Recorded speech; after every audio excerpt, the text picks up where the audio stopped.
Khosi-ke ngani zakwethu, ndawo-ke ngani zedlozi, sanibonani ngiyanibingelela emhlabeni wonke.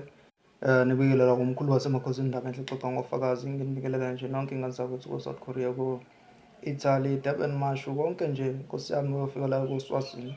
Ngibonga ngokubuka amavidiyo ami and like and subscribe kulokho ukubonile wakuthanda ngane zakwethu. Please don't forget to comment in the comment section.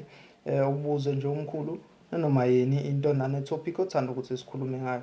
Lana-ke ngane zakwethu ngizothi nje qaphu ke sithi ukukhuluma la izinto ezibalekile.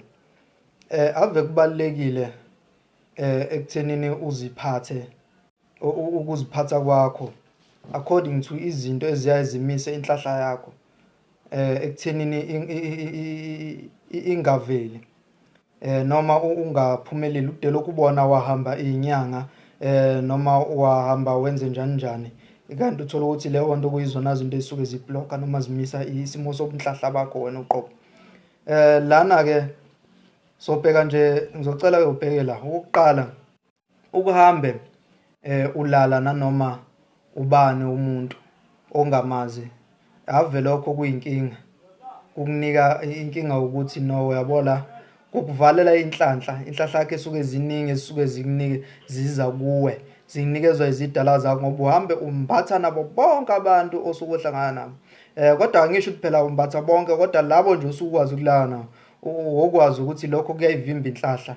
Angikhathali uhlobo lomuntu uyinyanga uyisangoma ubani kodwa ke I told you I'm telling you sena isingisi la isingisi asikaze sasithanda ngazo ngiyadlala.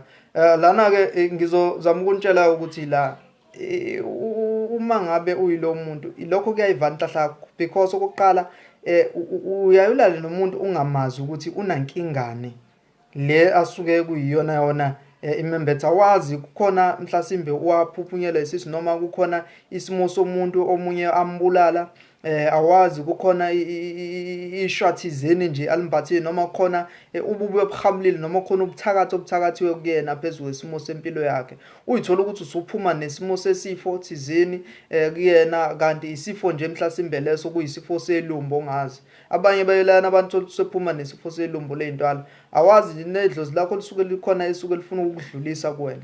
So kubalekile le ndlela okhokho bethu abasuke bebehamba beyenza noma belokhuza ngayo bephila ngayo ekutheni kuba nezikhathi abazi ukuthi no yabona la ukulala nomuntu kube yilesikhathi nalesi and futhi kwakuyinto esuke ingenziwa kakhulu ngoba leyo nto kahle kusokuyinto esuke ibhekelele noma ekuthenini ukuthi kahle kosokuyinhloso yokwenza noma yokudala umntwana noma yokudala umuntu. Kodwa ke angikho lapho bese siqhubekela siza la ekuthukeni inhlamba.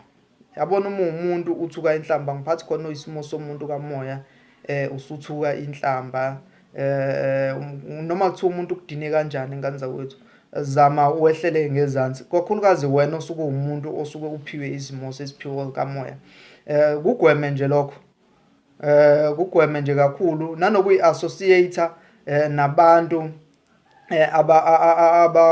abahlezi benama negative thoughts besuke bekhuluma kambi noma beama-gossipers yonke lelo hlobo labantu who attract i-negative energy.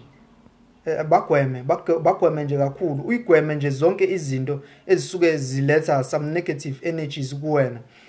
Secondly ukuphatha umuthi omubi kuyayivimba inhlahla yakho wena uqobo ngoba wena usuke usuyitshengisa ukuthi you are being yourself ukuthenini usungakwazi ukuthenini ukuthi uzenzele uzimele futhi yonke into wena you can even create ilucky according to wena ke usuke usuphila nje ngomsaka Jehova waphela noNkulunkulu usuke enomusa kodwa isidala nje nedlozi wazi ukuthi liyadinwa lihlehla unless ke ungene idlozi elimbi elivele lilimbi hayi liyaqhubeka likusize nawe uthi likusiza ngayo kodwa yazi ukuthi that negative energy esuke ikhona kuwena osuke iattracta ngokwenze njalo hayi bandla Jehova ekhona sisazoqhubeka ke sikhulume ngalesi sihloko okunye kuningi nje sazoengubale ngane zakwethu uthokoza ndawuwe camakho singane zakwethu. Thank you for watching this video up until the end.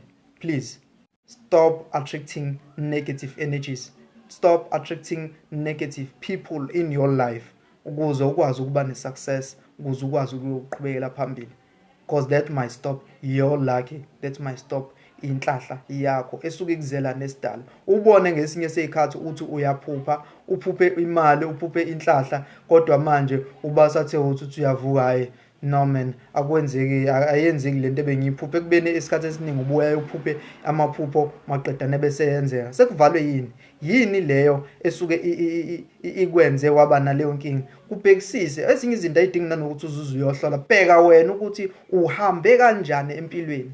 Khumbula ubheke nanesidala. Akusikho isidala likho idlozi elihle lisuke likwazi ukuthi lingasondela likunikeze into enhle ube wenza kabi, ube wenza into embi nomunye umuntu.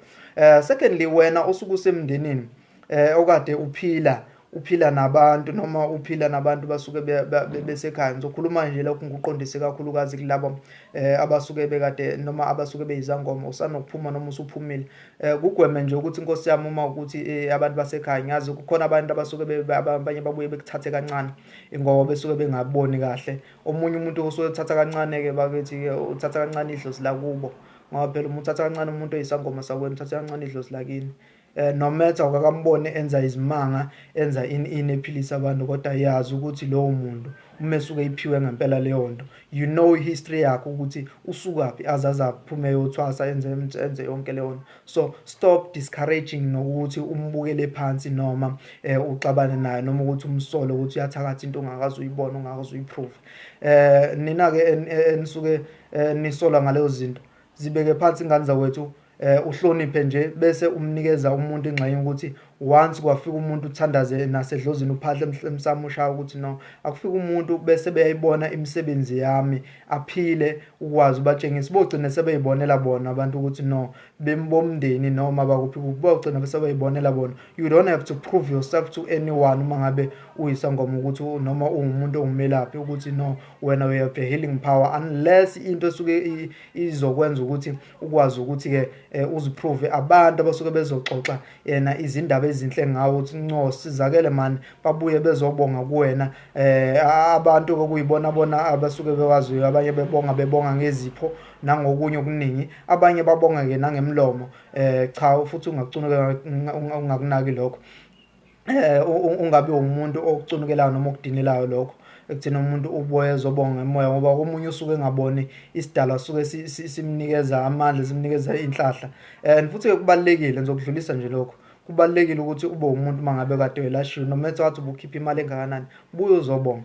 Noma ungafuka usuqhamuka nje nenkukhwana, noma uqhamuke nesipho esithize sizomgeza kuyigeza inhliziyo lo muntu. The time umelaphi egeza inhliziyo, ilapho nawe usuke uthola ukuphila nokulama. Kodwa ke angikho lapho, sengena nakwamanye ama-topic.